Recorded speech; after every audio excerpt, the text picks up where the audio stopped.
Hello students. तो स्वागत है आपका फिर से एक नई वीडियो में। सबसे पहले हम बात करते हैं कि जो हमने होमवर्क दिया था आपको एक्सरसाइज 1.1 का क्वेश्चन नंबर 3 का पार्ट 3, क्या आप लोगों ने वो कर लिया है? अगर आप लोगों ने वो कर लिया है तो प्लीज़ अपना आंसर मिला लीजिए। हमारा आंसर होगा HCF इज़ इक्वल्स टू 1 और LCM इज़ इक्वल्स टू 1800। अगर आपका भी यही आंसर आया है तो आपका आंसर बिल्कुल सही है। तो चलिए अब हम पढ़ते हैं अपने नेक्स्ट क्वेश्चन की तरफ। Question number 4।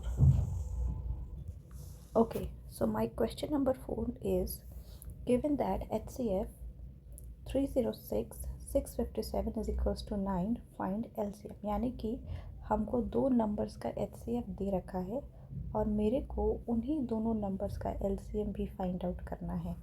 तो इसको कैसे फाइंड आउट करेंगे? इसका एक फॉर्मूला होता है, ठीक है। वो फॉर्मूला क्या होता है?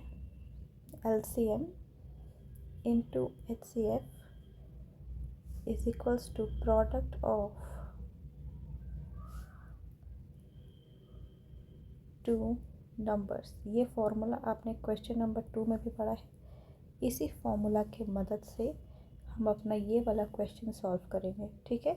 तो गिवन क्या है?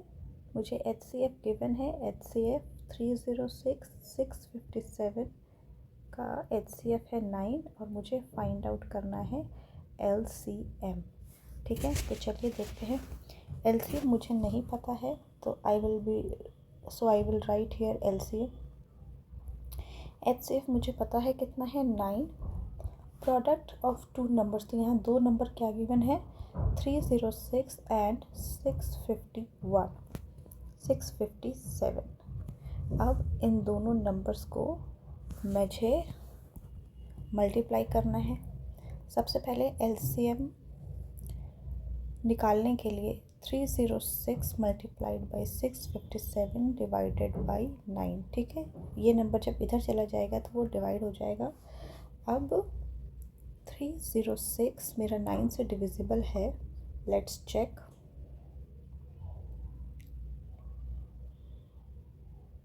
3, 27, 36, 4, 36, ठीक है। तो ये मेरा कट गया हाउ मच? 34। अब मुझे क्या करना है? 34 मल्टीप्लाइड बाई 657, मुझे देखना है कितना आंसर आएगा। 657 मल्टीप्लाइड बाई 34। जल्दी जल्दी आप अपने नोटबुक में करिए।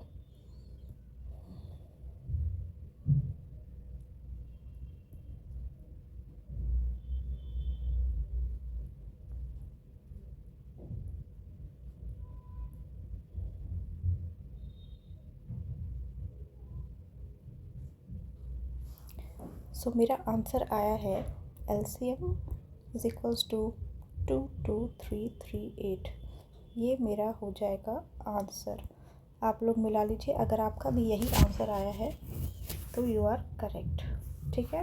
वेरी इजी क्वेश्चन, बस हमें फॉर्मूला में पुट करना है, ठीक है।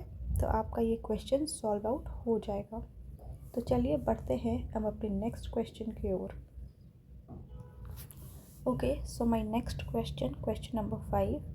Check whether 6 to the power n can end with digit 0 for any natural number. सबसे पहले what are natural numbers? ठीक है, what are natural numbers? 1, 2, 3, 4, 5, 6 and so on. ये सारे नंबर्स नेचुरल नंबर्स होते हैं। तो मेरे को फाइंड आउट करना है कि मेरा 6n can and with a digit 0, ठीक है। तो मेरा कोई भी डिजिट 0 से तभी डिविजिबल होता है जब उसके फैक्टर्स 2 हों या फिर 5 हो, ठीक है। तब ये मिलाकर क्या होता है? 2 × 5 10, ठीक है। अब मेरे को क्वेश्चन में गिवन है 6 टू द पावर n। तो 6 के फैक्टर्स क्या हो गए? 2 multiplied by 3 to the power n। here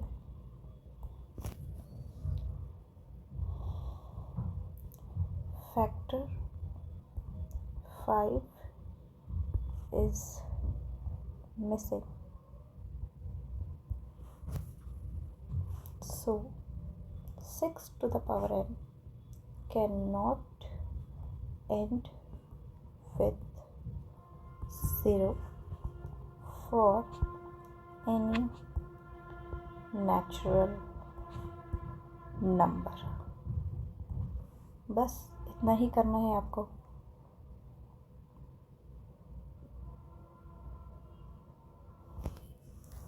Now let's proceed to question number 6. Question number 6. Explain why 7 multiplied by 11 multiplied by 13 plus 13 and 7 multiplied by 6 multiplied by 5 multiplied by 4 multiplied by 3 multiplied by 2 multiplied by 1 plus 5 और composite numbers. यहाँ पे मुझे दो numbers given हैं, this one and this one. इस question में find out करना है कि ये दो numbers composite number है कि नहीं. ठीक है, तो सबसे पहले हम बात करेंगे what are composite numbers. Composite numbers को समझने के लिए हमें प्राइम नंबर्स को समझना बहुत ज़रूरी है. ठीक है, प्राइम नंबर्स क्या होते हैं? Prime numbers are those numbers which are divisible by 1 and the number itself. ठीक है, एग्जाम्पल 2, 3, 5, 7 एंड सो ऑन. ठीक है, 2 किससे डिविजिबल है? 1 and 2, 3 1 and 3, 5 1 and 5 and 7 1 and 7 and so on. ये होते हैं प्राइम नंबर्स. कॉम्पोजिट नंबर्स क्या होते हैं? Those numbers which are not prime numbers are composite numbers. Example 4, 6, 8 and so on. ठीक है, इसमें क्या होता है? कितने फैक्टर्स होते हैं? 4 में 2 मल्टीप्लाइड बाई 2. ठीक है, यानी इसको और आगे बढ़ा सकते थे, 2 मल्टीप्लाइड बाई 2 मल्टीप्लाइड बाई 1. यानी कॉम्पोजिट नंबर्स में 2 एंड मोर देन 2 factors होते हैं. Composite numbers are those numbers which have 2 or more than 2 factors. ठीक है, 6 को हम लोग कैसे डिवाइड कर सकते हैं? 2 मल्टीप्लाइड बाई 3 मल्टीप्लाइड बाई 1. 2 हम लोग कैसे लिख सकते हैं? 4 मल्टीप्लाइड बाई 2 और 2 मल्टीप्लाइड बाई 2 मल्टीप्लाइड बाई 2. ठीक है, अंडरस्टूड. तो अब हम कॉम्पोजिट नंबर समझ गए कि कॉम्पोजिट नंबर्स में 2 या 2 से ज़्यादा फैक्टर्स होते हैं, या वैसे नंबर्स जिसमें 2 या 2 से ज़्यादा फैक्टर्स इन्वॉल्व होते हैं उसको हम कॉम्पोजिट नंबर्स कहते हैं. तो चलिए अब हम अपने क्वेश्चन को सॉल्व करते हैं.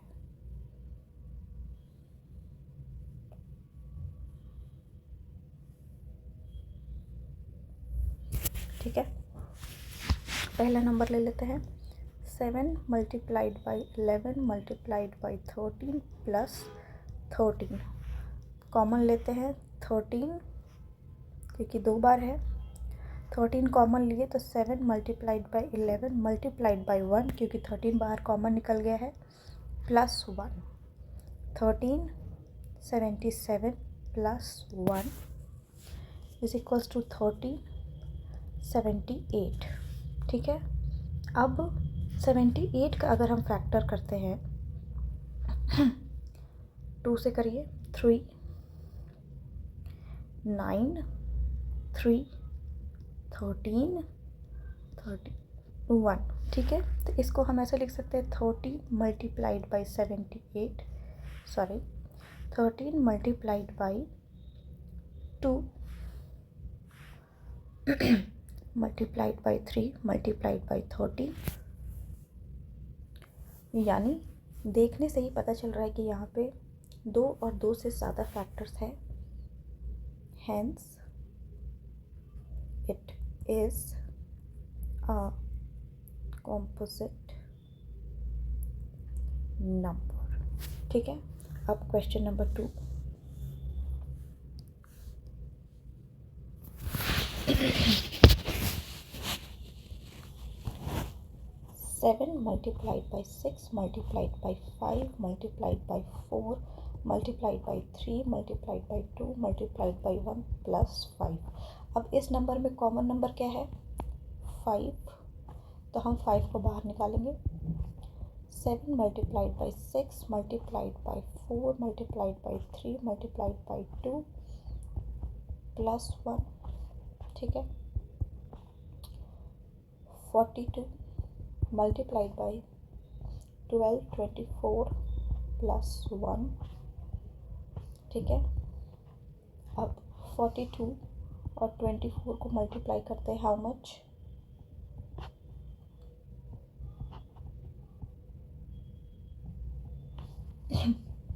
1008 प्लस 1, अब कितना हो गया? 1009। अब आपको 1009 का प्राइम फैक्टर निकालने का ज़रूरत नहीं है, क्योंकि ये एक प्राइम नंबर है। तो आप इसको ऐसे लिख सकते हैं, 5 मल्टीप्लाइड बाई 1009 मल्टीप्लाइड बाई 1, ठीक है, क्योंकि ये नंबर खुद से भी डिविजिबल है। तो यहाँ पे कितने फैक्टर्स है? 3, और 109 को भी अगर हम और तोड़ेंगे तो उसमें और ज़्यादा फैक्टर्स आएंगे। तो इसको भी हम लिख सकते हैं, hence it is a composite number, ठीक है। तो ये क्वेश्चन आपका सॉल्व हो गया। क्वेश्चन नंबर 6 देख लीजिए, इसको अच्छे से समझ आया? तो चलिए अब हम नेक्स्ट क्वेश्चन की ओर बढ़ते हैं।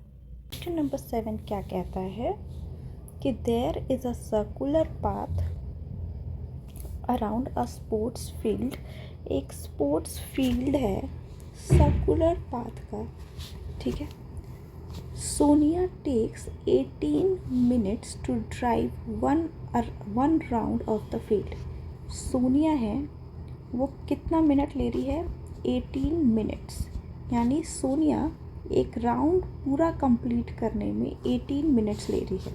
While Ravi take 12 minutes for the same. वहीं पर रवि क्या कर रहा है? रवि इसी राउंड का चक्कर 12 मिनट में कंप्लीट कर ले रहा है, ठीक है। यानी रवि की स्पीड ज़्यादा है सोनिया से, ठीक है। अब नेक्स्ट क्वेश्चन क्या कह रहा है? Suppose they start at the same point, यानी ये दोनों किसी एक ही पॉइंट से चलना स्टार्ट कर रहे हैं, and at the same direction, ठीक है, यानी एक ही डायरेक्शन में ये लोग आगे बढ़ रहे हैं। तो after how many minutes will they meet again at the starting point, यानी जब ये लोग चलना शुरू करेंगे तो ये दोनों कितने मिनट्स में एक साथ पहुंचेंगे, ठीक है। तो इस केस में हमें क्या फाइंड आउट करना है? इसमें हमें एलसीएम फाइंड आउट करना है, ठीक है। एलसीएम किसका? यहाँ पे दो नंबर्स गिवन है, 18 मिनट्स और 12 मिनट्स, ठीक है। हमें ये फाइंड आउट करना है कि सोनिया अपने स्पीड से चल रही है और रवि अपने स्पीड से चल रहे हैं, तो ये दोनों एक ही पॉइंट पे कब आके मिलते हैं, ठीक है। सबसे पहले हम 18 का फैक्टर निकालेंगे।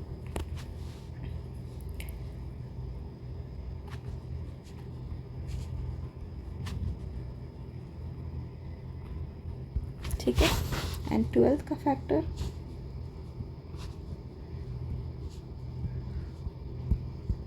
तो हम यहाँ लिख सकते हैं 18 is equals to 2 multiplied by 3 square and 12 is equals to 2 square multiplied by 3। तो मुझे एलसीएम निकालना है। तो एलसीएम इन दोनों में से हाईएस्ट कौन होगा? 2 टू द पावर स्क्वायर, और इन दोनों में से हाईएस्ट कौन होगा? 3 to the power square, which is 4 multiplied by 9 is equals to 36। तो therefore both Sonia and Ravi will meet